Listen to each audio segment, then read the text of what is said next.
Floor ঝাড় দেওয়া থেকে ৫ বলে ৫টা ৬ মেরে ম্যাচ জেতানো পর্যন্ত এই গল্পটা আমরা প্রায় সবাই জানি। কিন্তু রিঙ্কু সিং এর এই পর্যন্ত আসার পথটা ঠিক কতটা সহজ ছিল সেটা কি আমরা জানি? ইনি এমন একজন ক্রিকেটার যার সম্পর্কে শুনলে আপনি লিটারেলি অবাক হবেন। রিঙ্কু সিং উত্তরপ্রদেশের আলিগড়ে একটি অত্যন্ত দরিদ্র পরিবারে জন্মগ্রহণ করেন। তার পরিবারকে আর্থিকভাবে সাহায্য করার জন্য তিনি কোচিং ক্লাসের ফ্লোর ঝাড় দিতেন এবং তার বাবাকে সাহায্য করার জন্য গ্যাস সিলিন্ডার সরবরাহ করতেন। এই সমস্ত অনেক কাজ তিনি একটা সময় করেছেন।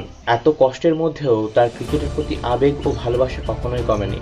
তার এই প্রতিভা স্থানীয় কোচেদের নজরে আসে এবং তিনি একটি ক্রিকেট একাডেমিতে যোগদান করেন। আইপিএলে কলকাতা নাইট রাইডার্সের দলে যোগ দেওয়ার পর রিঙ্কু সিং এর পরিশ্রম কাজে দেয়।